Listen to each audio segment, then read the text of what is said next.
Hello, Playdate. This is Ryan. And this is Nick. And this week we are covering Playdate news Recent indie releases. and coming together like two-thirds of a wilty little BLT, like just old lettuce and bruised up tomatoes because Dawn is not with us. It's true. Yeah. Uh, Well, well, thanks for listening. Let's get started.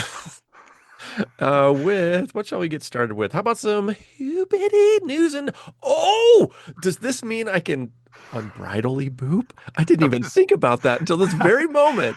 Ryan, I've been worried about this all day. All Is right, this going to happen? I'm gonna go out on a limb and guess that Don will listen to this Hey, eventually. So I'm gonna be question, respectful about question, these. Ryan. Yes, Which of yes. us is editing? That's really. Oh, how about me? Can I? Oh my. Oh, I could post boop. I could put in some real doozies. Hmm. That is certainly one scenario. Okay. What's Okay. what's happening though? Well, now that we are into the boobity news and notes, let's talk about oh Nick, you better sit down for this one.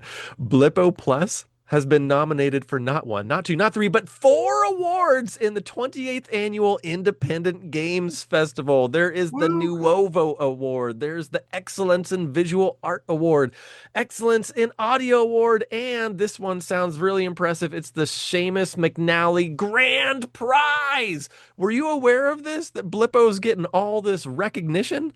No, congratulations. That is awesome.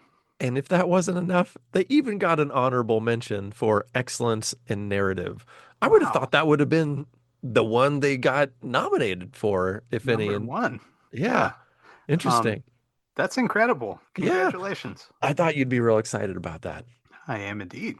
Okay, I'm going to let you continue hampering that excitement for the next one, which is the fact that Stripe, this is like a credit card processing company, and also who make Playdate financial transactions work.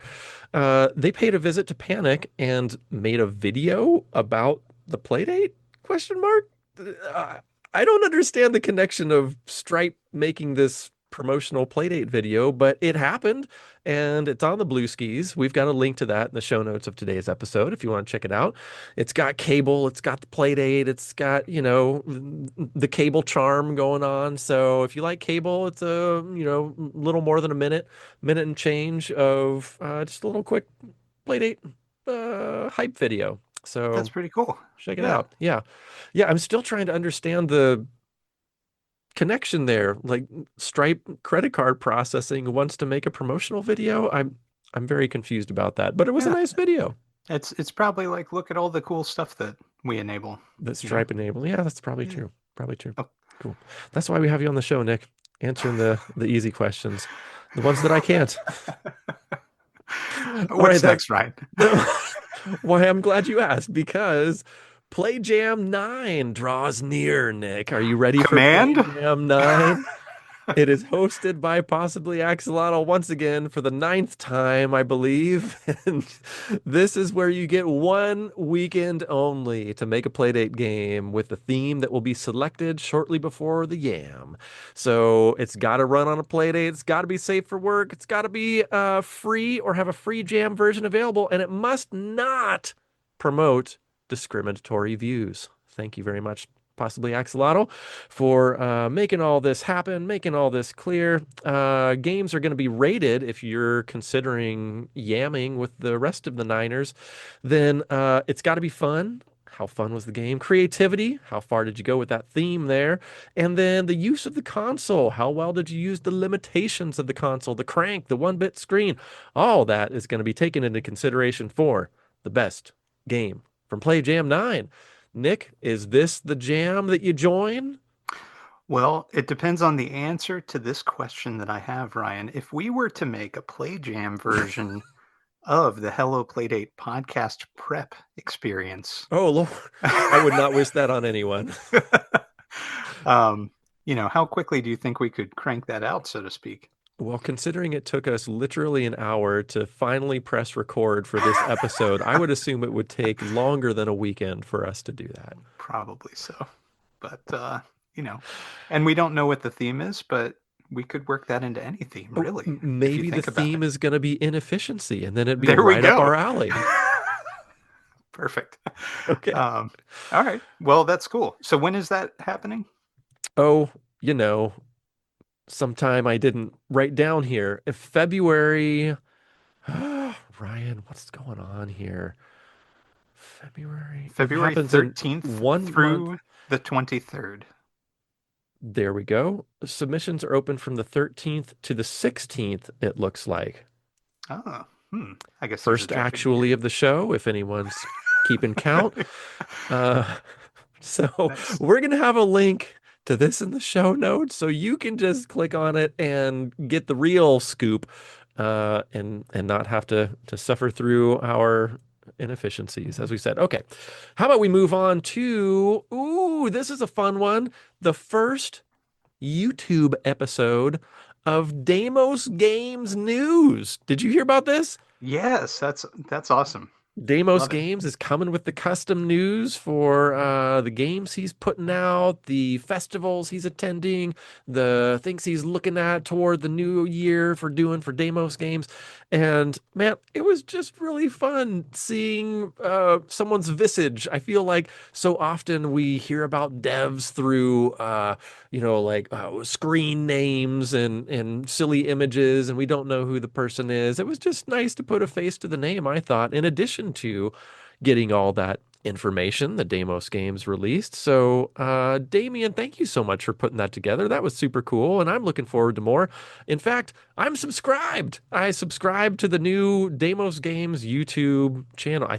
Is it new? Maybe it's not new, but I subscribed anyway. It was new to me. So I pressed that button, and I'm looking forward to more. Nick, did you watch it? Sorry to put you on blast. I felt like that That was a thing I should ask.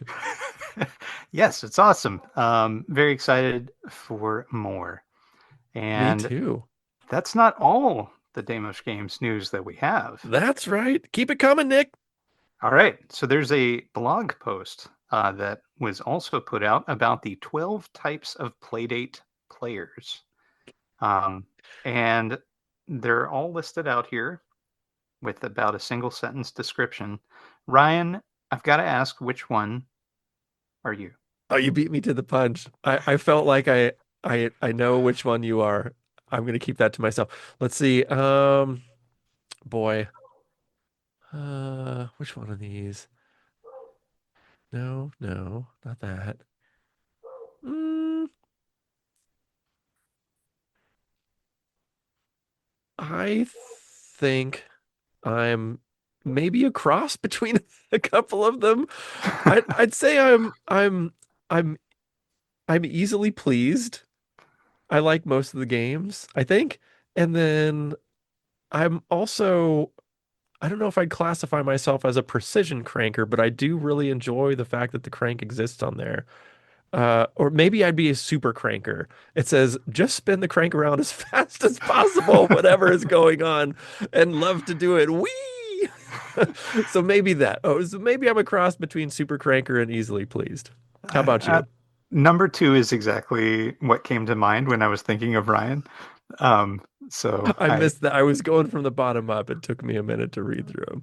I think I that's perfect. That's okay. perfect. How about you? Um, I would say I'm number seven, Let's see, a retro retro play. player. Yeah, I was tempted with that too. If a game reminds them of a direct clone of a game made before 1988, they are happy. Otherwise, meh. That's awesome. 1998, Ryan. That's awesome. 1998. You got an 98. extra 10 years in there. Pardon, didn't mean to Um, tack a decade on there. See, with your current situation, I was thinking you might be number one. I am at the moment. Yes. Number one Uh, is a non-cranker for those not reading the list in front of you. It says, have used a game controller before, but never a crank. Prefer to stick to what they know and play games that don't use it.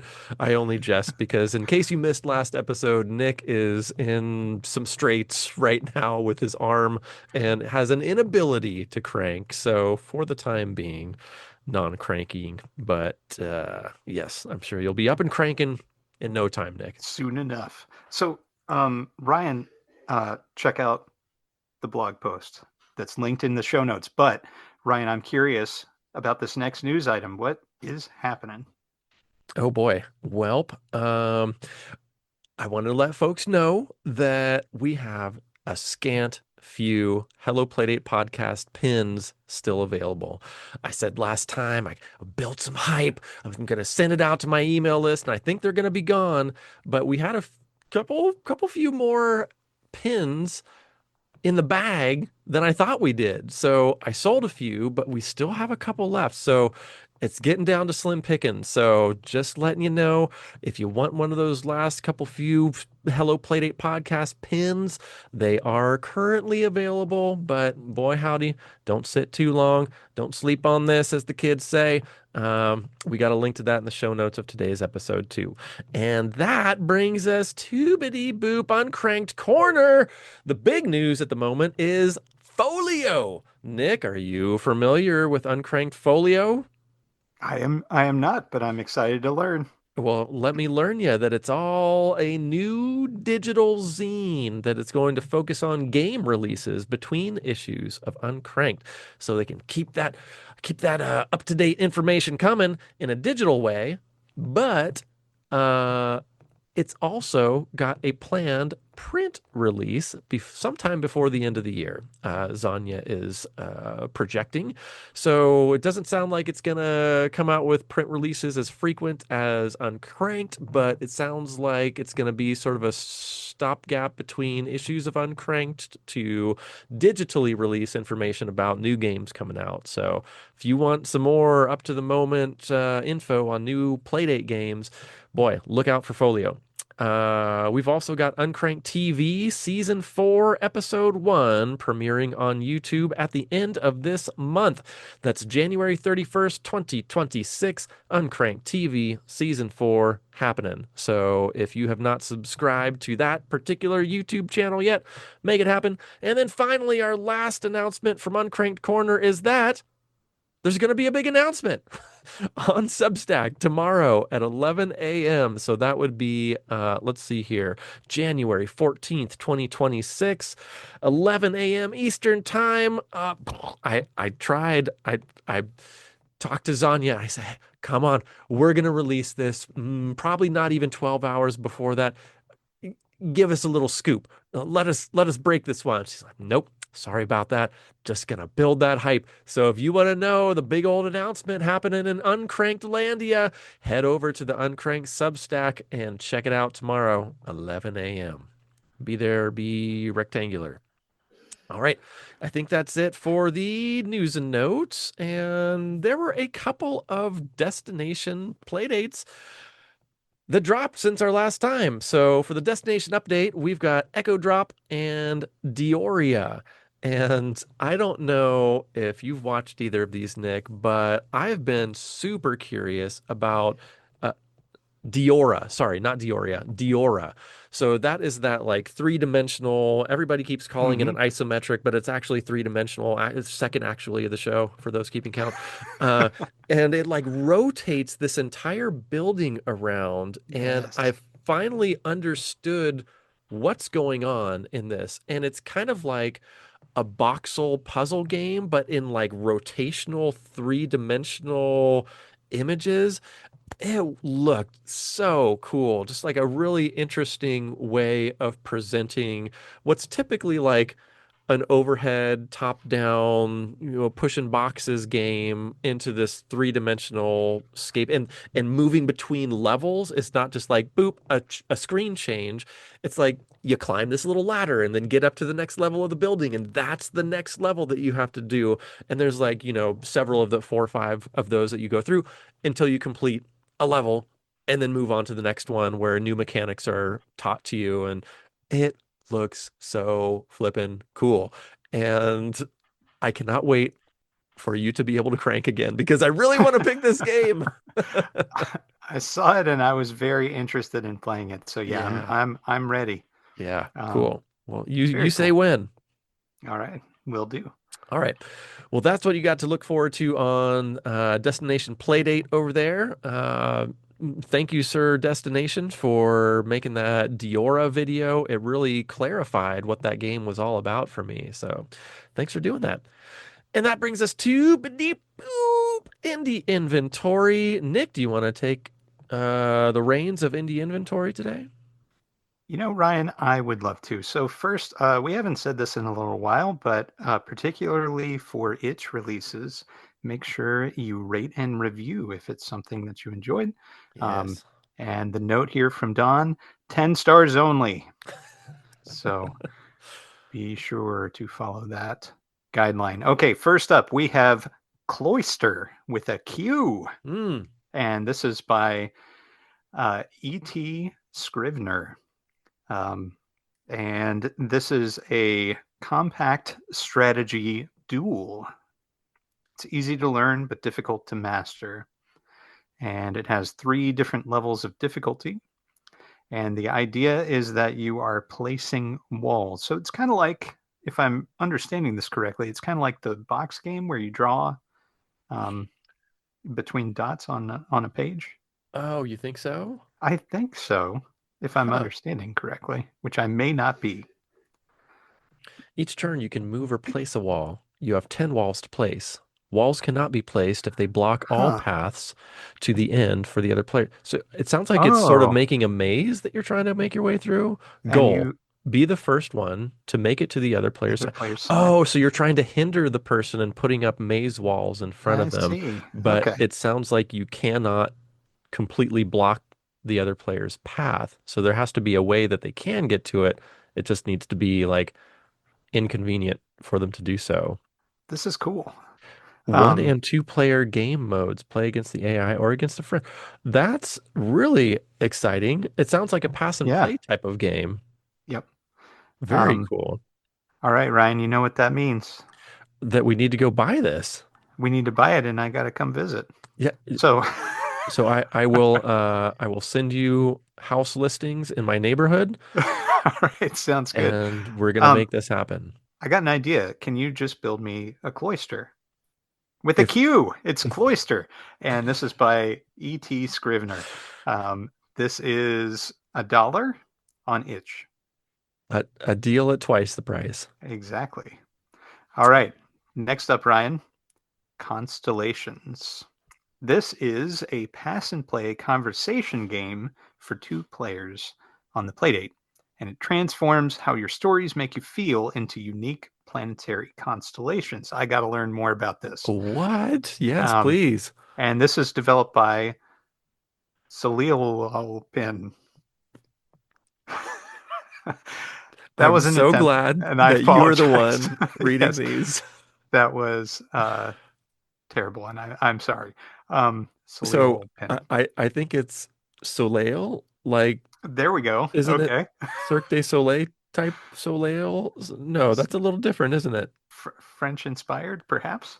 Maybe. Um, We're okay, dirty Americans and we we are apologize. absolutely terrible, and I'm sorry. Okay, but conversations. Getting back to it, it's a conversation game, Ryan, for 2 players and 1 playdate. Take turns answering meaningful questions. Then both of you choose the emotions that capture how the story made you feel. Each shared moment becomes a unique planet. By the end, you'll have a constellation that could only exist because you two shared this particular conversation. Huh. Crank to reveal the celestial threads woven through your emotional journey. What a cool Oh, idea. seriously. Wow. This is And really neat. this is free. Oh, you're kidding. It does not allow you to pay for it. I just downloaded it and it did not give me the option to pay. Okay. Wow. Yeah, check this out. Yes, let's. Play it with a friend, a loved one, a dog, whoever may join you in this journey. But I'd love to see some of these unique constellations. Indeed, especially the ones you make with your dog. Rover, what was the bravest thing you've done this year? It's an excellent question, right? Um, all right, so that is constellations. And Ryan, who is that dev again? Oh, please. I want to break it up. I want to break it up I do into too. Soleil and then Al, A-L, and then pin, P-I-N. But Soleil Alpin. How about that? th yeah, and then that makes me want to say Alpine, but there's not an E on the end of it. We've stayed here way too long, haven't we? We have. So How as did that Nick, make you feel, Ryan? right. That And is the question. I wonder if one of these questions asks you, are you a dirty American or a filthy American? It's one or the other. Okay, but moving on. Right. Next up, we have a Zanya lasagna game, What? Spelltooth. How did Zanya have time to make a game I in have no idea, but this is betwixt so uncranked issue? What? What is even cool happening? looking. All right, so in Spelltooth, the Cretaceous period wasn't just ruled by dinosaurs, it was rewritten by a meteor that fell from the sky, glowing with arcane energy. A few dinosaurs touched the stone and awakened new powers, forming the ancient arcane classes. Now you'll battle through arcane classes to see if you have what it takes to defeat the elusive Spinosaurus. So this appears to be a battling game, and each of the classes is listed out. They have, let's see, chronomancy, elementalism, psionics, geomancy, voidcraft, and the nil class. Uh, So it looks like this might be a demo or part of a game because the YouTube video that's linked here says Spelltooth, an upcoming Playdate game. Or maybe that, oh, you know what? Maybe that YouTube video was just published a couple months ago and now it's actually out. This is the real game. Let's it see when appears this to be. was published. I'm guessing recently, right? Looks like it was published, well, 19 days ago. I guess that would have given her a little more than a month between the publication of that YouTube video and publishing this game. So yeah, all right. Well, although it does say in development, the status is Mm-hmm. in development. So I think this is not quite complete. But there is a lot of depth here between the different classes. So I'm looking for Ryan. Do you like a good dinosaur game? I mean, who doesn't? Exactly. So excellent choice, Sonia. I also like um, a fantasy inspired story, and especially one that involves different job classes for the dinos. So I'm excited to try this out. Spelltooth, Real and cool that is by Zanya Lasagna. for $5 right now. $5 on itch. All Okay. right, Ryan, Yes. let's take a trip back to the Commodore 64. I mean, the Playdate. Ah. And we're going to play a game called In the Middle of Ages. And Hmm. it's by a developer called Seb0816. And this is a short medieval multi-genre game. Practice your skills as an archer and experience an exciting adventure spanning various levels and environments. The levels are randomly generated, so every playthrough is different. And there are 9 levels in each run, and the levels vary in genre between things like run and gun or shoot 'em up. Um, and yeah, it looks like there are a few different features for each level that kind of move between them. So, for example, there's a short illustration or introduction for each level, Oh and it my gives you kind of a gosh, breakdown of everything at the end. Yes. Nick, there Yes. is a Playdate version and a Commodore 64 Yes. version. Did you see Yes. that? Yeah, that's what I was saying at the beginning. Uh, Wow. take a trip back to the Commodore 64. I did not Um, understand that this was available on both. I thought they were just and porting a Commodore 64 game over, but it sounds like they made a new game for both brand Playdate new and C64. Commodore 64 game, yeah, available on the Playdate as well. Wow. So completely reworked for each. Um, Wild. it is wild. So let's look at the Playdate specific one. This version has some improvements the Commodore 64 one doesn't have. Screen shake is enabled by default. It can be disabled in the options screen. And the height of the jump can also be controlled by how long you press the button. So this was written in Lua for the Playdate, and on the C64 it was written in 6502 assembly and 6510, and it was assembled using Kick Assembler. Um, being a newly minted devotee of 6502 assembly, um, that's awesome. Love it. Uh, Neat. Well, it's this is also really free. cool. Yes, that's the other piece. I'm burying the lead on all of these in the price. But yeah, free, So both the C64 and the Playdate version. So thank you, Sebo816. That is very kind of you to gift two games, the Playdate and C64 version of In the Middle of Ages. Very cool. All right. Next up, Ryan, we've got Micro Goobers racing tests. Place your bet and root for your Micro Goober to win the race. This is developed by Chronic Byte. And there is an image of a microscope up here. So I believe these are microscopic little goobers. And it features 12 unique racetracks, 20 named goobers, but how many unnamed, Ryan? Hmm. How many Maybe there's background goobers? unlockable goobers. It's a good question. Hundreds of hours of entertainment. Uh, and it's inspired by Horse Race Test by Snakes Andrews. This game is name your own price, and it looks like races that take place through the lens of a microscope. So pretty cute little idea. Yeah, that is a fun idea. This one's by Chronic Bite. Did you say that? I did, Okay. but worth repeating. It's Micro Goobers Racing Tests, Chronic Bite, and it is name your own price on itch. Name your own price. Goodness. Boy, getting showered with riches today. Indeed. But Ryan, I've been waiting for something. Could it be Odysseus? I've been waiting for Odysseus. You're exactly right. This is by Giorgio Pomatini, and this was born from a game jam centered on the theme of waiting.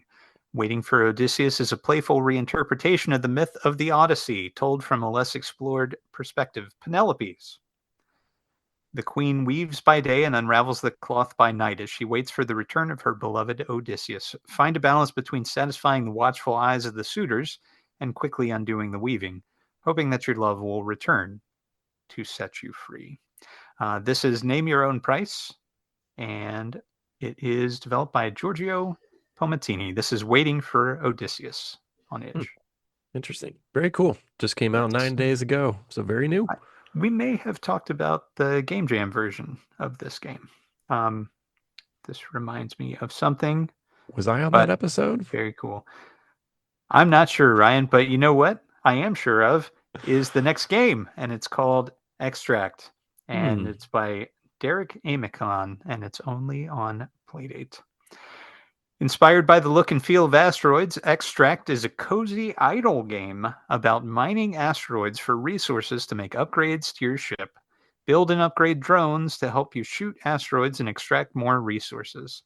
Unlike other asteroid inspired games, there's no way to die, no score, and no rush. Hmm. Just mine, upgrade, and watch your drones go to work. Don, are you hearing this? Boy, That's howdy. right. This is a done game right here. All right. Right? And there's passive stuff that's happening with the drones all the time. This looks definitely right up Don's alley, and I'm very curious myself. So this is $1 on itch, and it's called Extract, and it's made by Derek Amicon. All right. Well, I think that's going to do it for indie inventory. So why don't we hop into the recent catalog games, starting with an entry for only $1 called Cultivator. This is made by Seth Whedon and Shuyi Lin. The description is a short narrative-driven experience that combines intense music visualizers with a mysterious atmospheric world, all on a tiny yellow handheld. You are a scout sent to explore and help an alien planet. after intercepting a strange signal. Huh. Interesting. So this is kind of an adventure game, and it's newly released on catalog for only $1. Nick, this looks more like a cerebral Nick type game to This me. is 100% a Nick game. I can say that with certainty looking at these GIFs here. Do you see these beautiful visualizations, Ryan? I do see the visualizations. It reminds me of my late 90s Windows screensaver. Well, they're a lot fancier than that, most likely. But this game is $1, and I cannot wait to try this out. Don sent us a link to this page, I think, when it came out, Hmm. and it looks so cool. So I'm really excited to give it a play. Very cool. Well, we had a Dawn game, we had a Nick game. Let's see if this next one's a Ryan game. It's called, let's see, Mouse Gun. Oh boy, this is made by Silver Metal Games. It's $5 on catalog, and it looks like it's a top-down shooter in a rat maze. Jonathan the Mouse is forced to murder in the name of science. He must blast and dodge roll his way out of the maze, aim with the crank, gather cheese, collect gun upgrades, and uncover the truth about his family and the lab he's trapped in. Download now and rack up a high score. Explode. Oh gosh. Explode tons of rats, I guess. And free Jonathan. That part I can get behind. Wow, there's a lot of supported languages here from English to Spanish to French, German, Italian, Polish, Portuguese. A lot better than we do on the show here. So nice work with that. Um, and looks like there are leaderboards on this action-packed game. So once again, this is only $5. Mouse gun. Gun down your poor comrades trapped in this mouse maze with you. Oh, that makes me Ryan, sad. That did makes me you sad. play much of the game Berserk? Berserk. No, didn't. This It's like Mouse reminds me Berserk. this reminds me of Berserk quite a lot. Huh. Very, very polished Berserk. Hmm. Um, and there's even an evil Otto, which seems to be the reference there. The doctor's name is Otto. Ah, okay. Um, so I like the little nods here. This looks really polished for this type of single screen shooter, and then you move to another screen. It's like a little maze that you're working around and shooting. And the dev, I believe, sent us review codes. So thank you very much for those. Hmm. Um, so looking forward to checking this out. I love Berserk. I love freeing mice.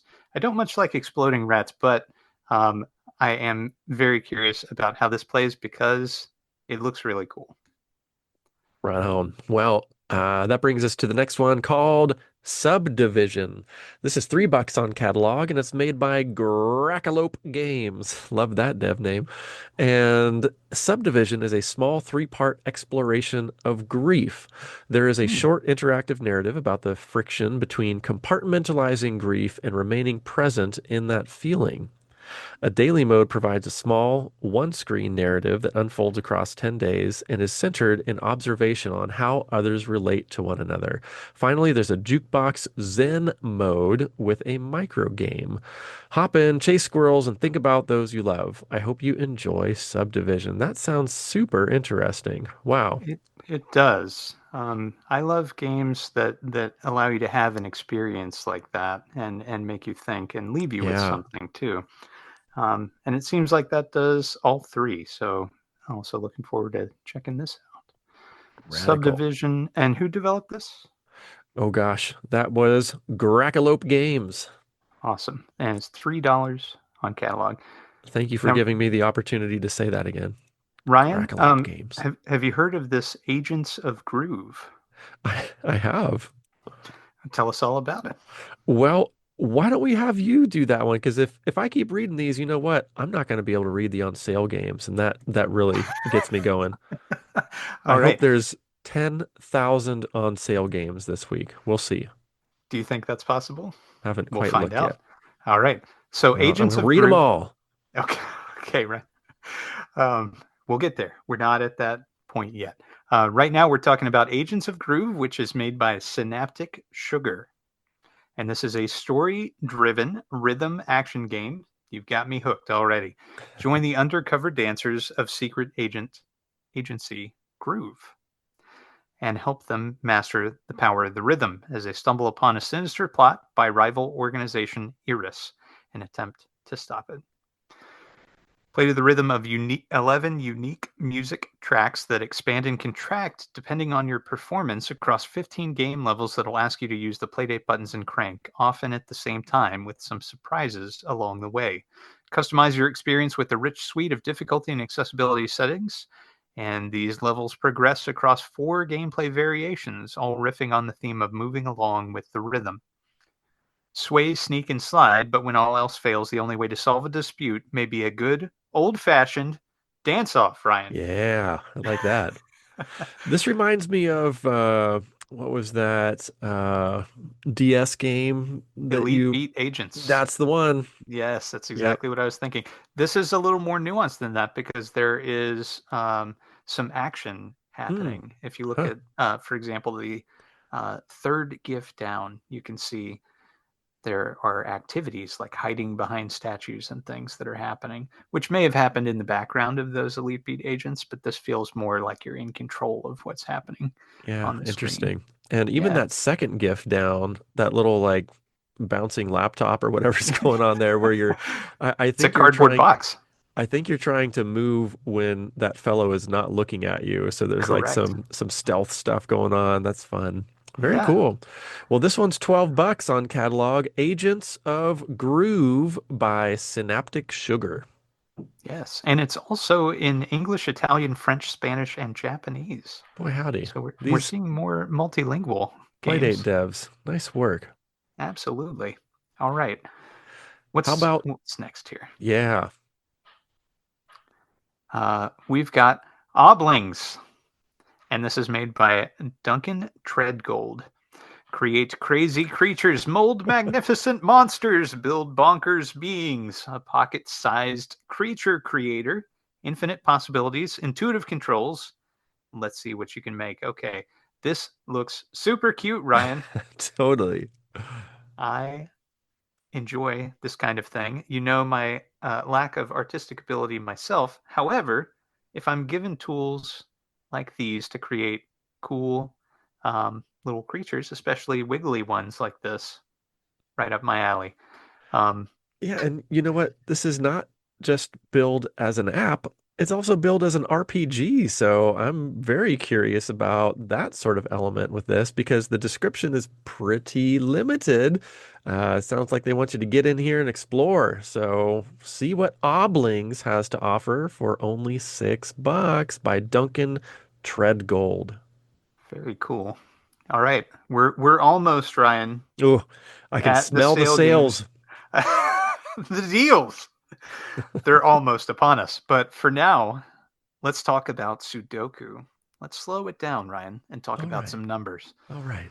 And this is Crank Sudoku, and it's made by Anomalous Games. And if you haven't heard of Sudoku, where have you been?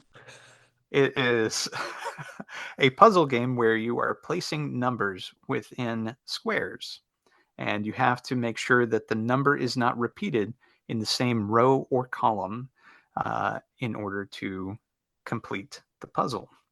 Um, and this looks like a very lovely uh, implementation of Sudoku that is very legible. Um, I love my legibility in Playdate apps. Uh, First so mention of legibility, everyone can drink. here we go, actually.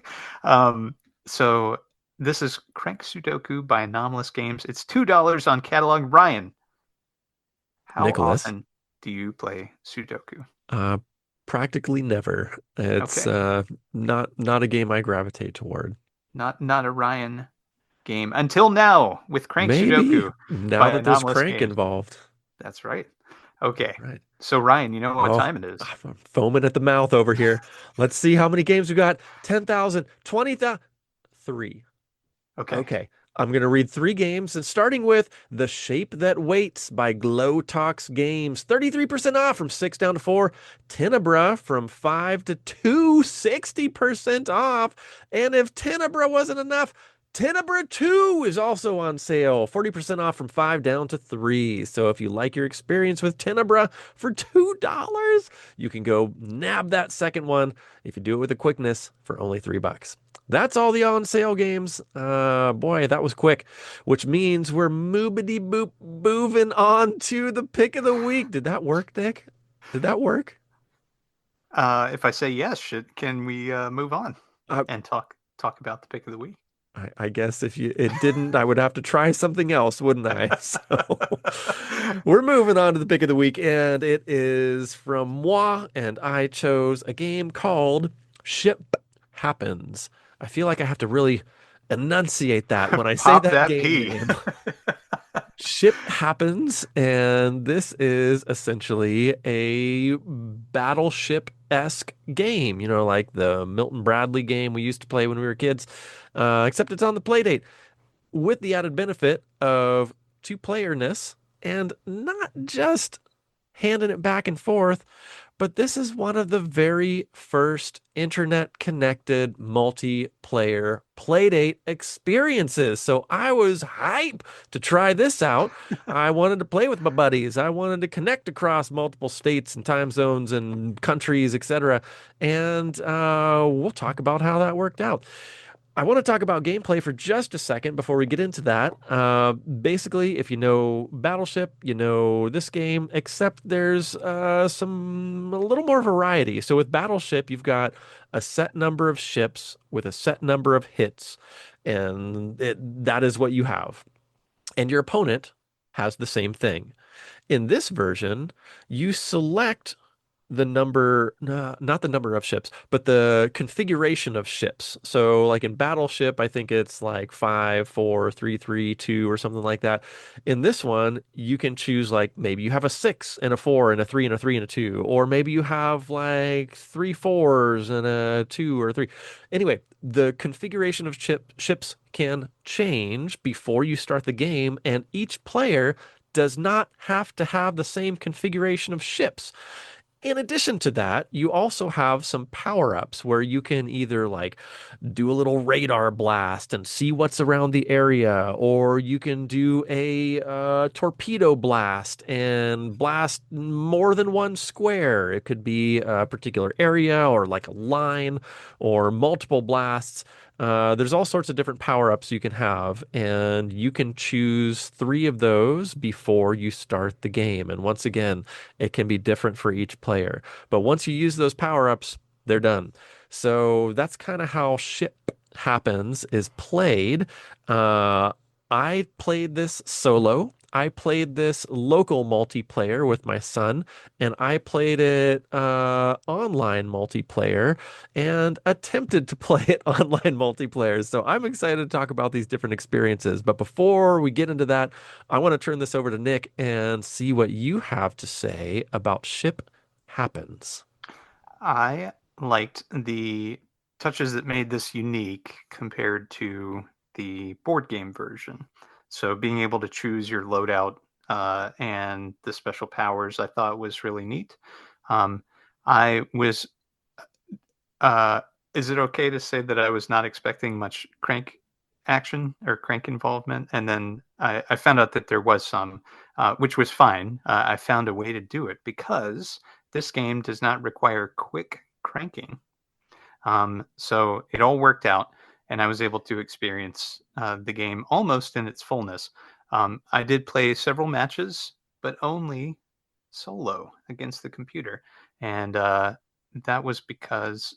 Um, is it okay if we get into this now? Let's get into it. Let's get into it. So the matchmaking server appeared to be down the day that I was able to make some space to play online with Ryan. I was trying to do a podcast host to podcast host connection here, We were and trying.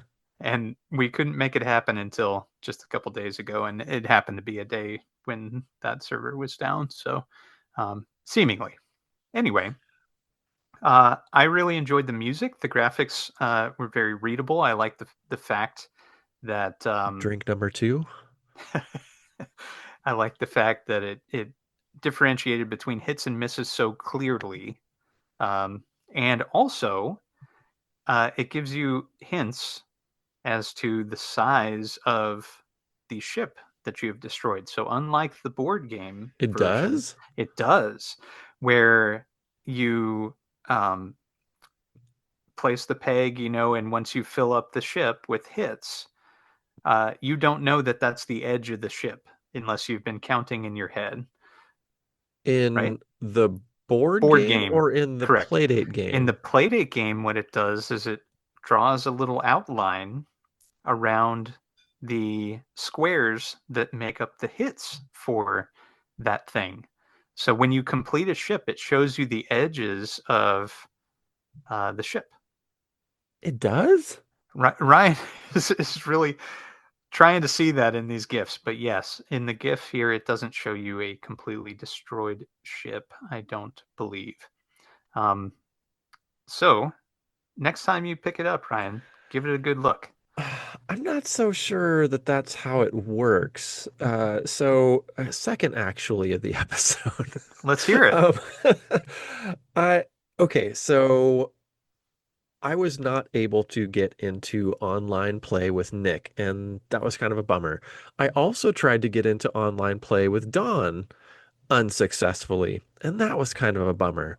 But I did manage to get into online play successfully with one of our dear listeners and developer Fev, and we had a jolly time playing this game with each other, and it was really quite fun. Um, I do not recall because it's been, a week and a half since we were able to connect. Um, if there were outlines on the ships, I don't think there were because both of us were remarking how we wished that there was some sort of indication Indicator. that we had sunk a ship because in the board game, at Mhm. least how I played, how I remember playing as a kid, you're blowing up the water, hoping that you hit something, and when you hit the last portion of the ship, the other player An has to say announcement is hit made. and Oh, sink. yeah. Oh, Yes, okay. All hit right. and sink. I'd forgotten So that part. with ship happens, Yes. that was not So present and check quite check out fr the rectangle that surrounds the hits when the ship sinks. And like I said, in the GIFs here, it doesn't show you a sunk ship. So you can't see that. But next time you pick it up, give it a look. huh. Okay, well that would be helpful because we were playing together and we kept trying to figure out like, is this ship sunk? Are we blowing up the side of it? It just didn't make sense. So, um, the other thing that I found a little interesting is that you could not place ships immediately adjacent to one another. They Hmm. had to be separated by a unit. And maybe it's been too long since I've read Battleship rules, but I don't remember that being a rule in Battleship. And so I was really wishing that I could do that because that's like a strategy you can use to confuse the other player. And I was a little bummed that you could not implement that strategy if you wanted to. Um, so that was another thing that I was wishing was available. Another thing I wish was available is an option to play standard battleship rules. As it Hmm. exists, you cannot have standard battleship ship configurations. Like there are all these ones that do not correspond to battleship. And as it stands, you must play with power-ups. Well, I guess you could select your power-ups and agree to not use them, but like basically you have to have power-ups. So I wish that there was like a standard mode. I'm guessing maybe they did not include that because of potential copyright infringement, but that was something that I wish was available. Um, what else were you thinking, Nick? Like as far as features, Yeah, features, gameplay, what worked for you, what didn't? yeah, the power-ups were challenging to use because they did require the crank. So Right. one ask that I have would be to make that so that you could select that with the button, um, because I I don't believe the B button was utilized once you were in the game. It was utilized when placing ships, but within the game, I don't think it was utilized. Maybe that's what fired off the power. Now that I think about it, um, but certainly there's some sort of clever way that I can't even articulate right now that would have allowed that to happen. Anyway, that was the only thing that felt kind of challenging for me as far as playing the game. Uh, Regarding special rules and things, I wasn't able to discern what sort of balance there was. I think I would have gotten a better feel with this online if we had chosen different kind of loadouts of powers as to which was more effective with different strategies and so forth. Um, the computer does a good job, um, but it doesn't have the same kind of skill of deception that a human player might have. Um, Did you what I was going to ask what level of difficulty you selected when you were playing the computer. Good question. I I think don't there's three recall. levels of difficulty.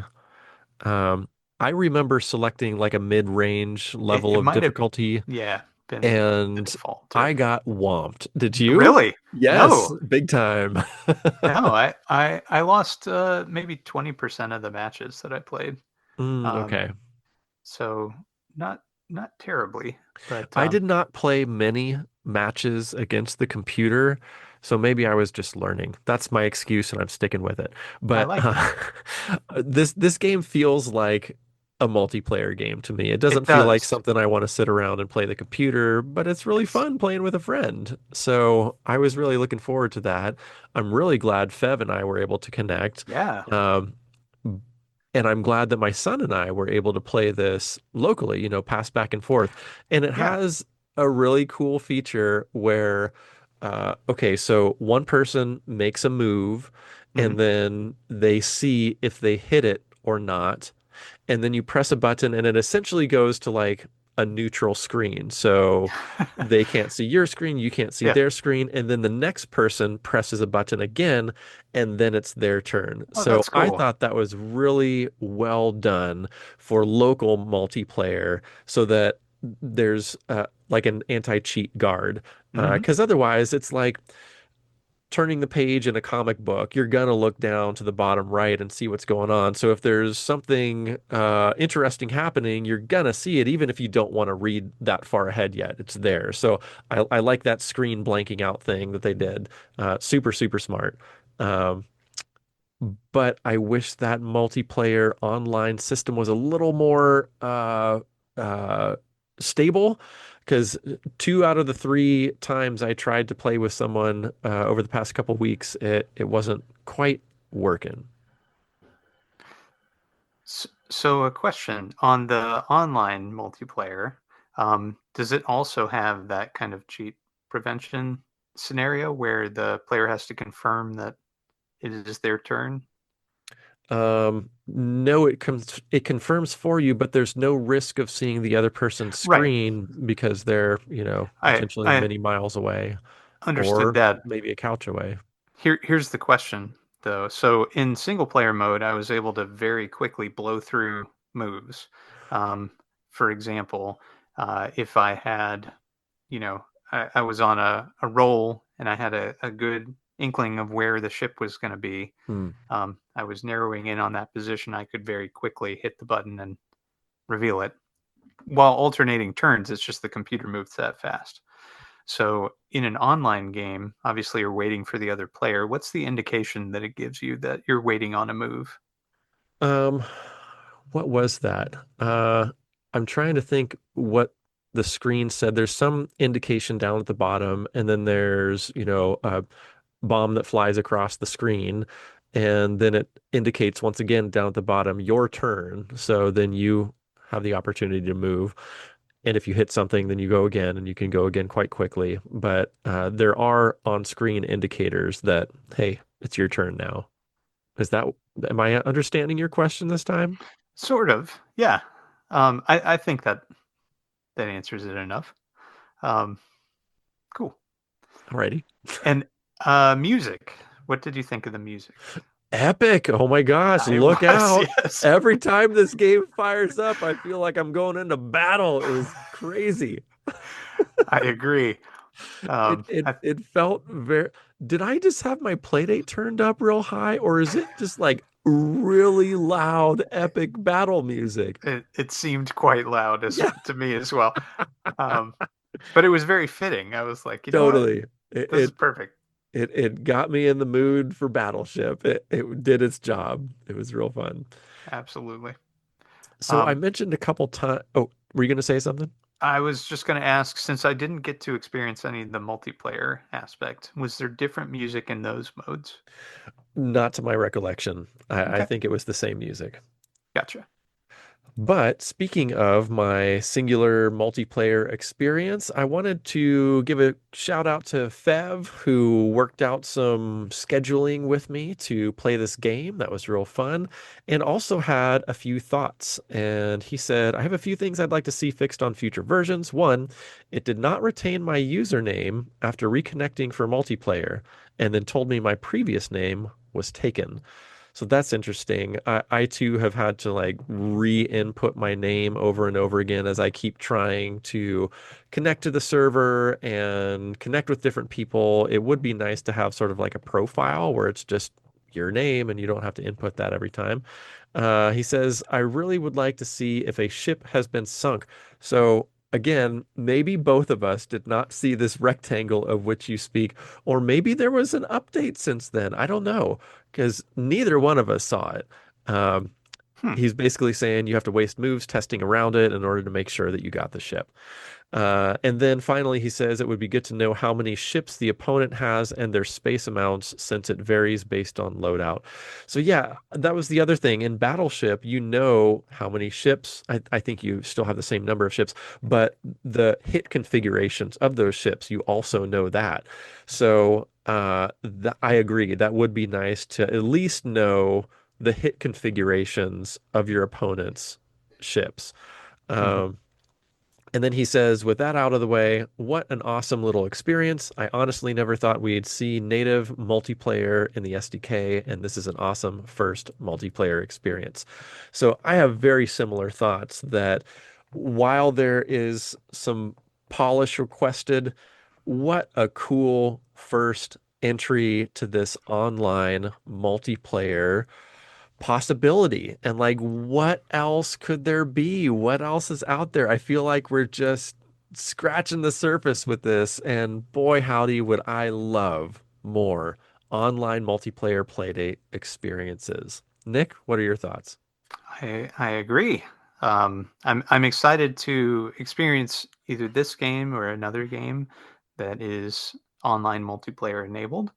I'm very curious about several technical aspects of it, and I should look at the SDK docs and get those answers. But yeah, I think it's really cool, and it is a great first sort of experience, especially like for you and I who had played the board game version. Um, you know, it's familiar, so it's not a ton of new stuff all at once. It's a good easing into that multiplayer experience with a very unique twist with the different loadouts and the special powers. Yeah, yeah. Very cool. All right. Yes. Well, that does it for Ship Happens for this episode. But we've got more episodes coming up. You can't shake us that easily, guys. We're coming back in another fortnight talking about. Echoes of the Emergent. And this is by RNG Party Games, the Cool. developers of Bloom. So, in case this wasn't obvious, this is a Nick pick. Nick, tell us why you chose this game. It is visual novel adjacent. So I'm a visual novel fan, especially in my current straits. So looking forward to having a visual novel type experience on the Playdate by a dev team that I really enjoyed Bloom quite a lot. So I'm curious to see how this is written and sort of what the experience is that they're shepherding us through. Yeah, they set a pretty high bar with that. It'll be interesting to see what they Yes. do with this seemingly very different thematic game, would you say? Yes, I would say that. Yeah. So, Very cool. Well, I look forward to diving into that with you, Nick. I just purchased it today, so we'll see what that has to offer. But in the meantime, you've been listening to the Hello Playdate podcast. You can find us on playdatepodcast.com. You can also get that pin. That's at elephanteater.com/HPP pin. We'll have a link to that in the show notes as well. Let's see what else we got here. We got the Blue Skis. We're Hello Playdate on Blue Sky. We've got the YouTubes. We're at Hello Playdate Podcast on the YouTubes. We've got an email. We're Hello Playdate Podcast at Gmail on the YouTubes. We've even got that coveted Bingo's tip line. You can call that at 724 Bingo's 1. That's 724 246 4671. And if you're listening to this episode, this podcast for the very first time and wondering what this has to do with anything, just go with it. Give it a call, and your melodious voice might be on our next episode. How do you do that? 724 Bingos 1. Make it happen at 724 246 4671. It's a really for real phone number, and we would love to hear from you. I think that does it, guys. Our guy, Nick, anything to add before we awkwardly sign off for this episode? no. Thanks for listening, everybody, and we miss you, Don. We miss you indeed, Don. Pouring one out for you over here. I give you a little cranberry juice on the ground and hope you're feeling better, Don.